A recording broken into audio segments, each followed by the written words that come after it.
ஆவின் நிறுவனத்தில் அதிகாரிகள் மேற்கொண்ட ஆய்வில் தெரியவந்த அதிர்ச்சி தகவல் குறித்து விசாரணை மேற்கொண்டு வருகின்றனர். தமிழக மக்களின் அடிப்படை தேவையான பால் உள்ளிட்ட பல பொருட்களை தயாரித்து விற்பனை செய்து வருகிறது ஆவின் நிறுவனம். சுமார் 80 ஆண்டுகால வரலாற்று சிறப்புகளை கொண்ட ஆவின் நிறுவனம் நாள்தோறும் சுமார் 30 லட்சம் லிட்டர் பாலை கொள்முதல் செய்து அவற்றை பல்வேறு விதங்களில் ஆய்வக சோதனைக்கு உட்படுத்தி பால், நெய், ஐஸ்கிரீம் என 40ற்கும் மேற்பட்ட பொருட்களை தயாரித்து விற்பனை செய்து வருகிறது. இந்த நிலையில் கடந்த சில மாதங்களுக்கு முன்னர் மத்திய உணவு பாதுகாப்புத்துறை அதிகாரிகள் ஆவின் நிறுவன தயாரிப்புகளை சோதனை செய்திருக்கின்றனர். அப்போது தெரிய வந்த தகவல் அதிகாரிகளை அதிர்ச்சியடைய வைத்திருக்கிறது.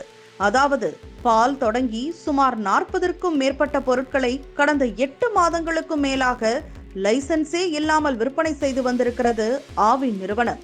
பால் மற்றும் இதர பொருட்களை தயாரிக்கும் ஆவின் நிறுவனம் அவற்றை விற்பனை செய்வதற்கென்று பிரத்யேகமான லைசன்ஸை மத்திய உணவு பாதுகாப்புத்துறையிடம் பெற்று விற்பனை செய்து வருகிறது. இதன்படி கடந்த 2019ஆம் ஆண்டு இந்த லைசன்ஸை வாங்கி இருக்கிறது. இந்த லைசன்ஸ் கடந்த ஆண்டு அக்டோபர் மாதம் வாக்கில் முடிவுற்றதாக கூறப்படுகிறது.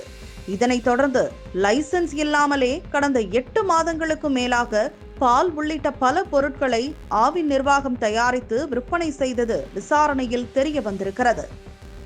இந்த தகவலை உறுதி செய்ய களத்தில் இறங்கிய விசில் குழுவினர் அருகே உள்ள கடைக்கு சென்று ஒரு ஆவின் நெய் பாட்டிலை வாங்கி சோதனை செய்த போது அந்த பாட்டிலில் இருந்த லைசன்ஸ் எண் காலாவதியானதாக இருப்பது தெரிய வந்துள்ளது. ஆவின் நிறுவனத்தின் இந்த விதிமுறை மீறல் தொடர்பாக மத்திய உணவு பாதுகாப்புத்துறை அதிகாரிகள் அந்த நிறுவன உயர் அதிகாரிகளுக்கு நோட்டீஸ் அனுப்பியுள்ளார். அடுத்த கட்டமாக ஆவின் நிறுவனத்தின் மீது வழக்கு தொடர்ந்து அபராதம் விதிக்கவும் மத்திய உணவு பாதுகாப்புத்துறை நடவடிக்கைகளை மேற்கொண்டு வருவதாக கூறப்படுகிறது.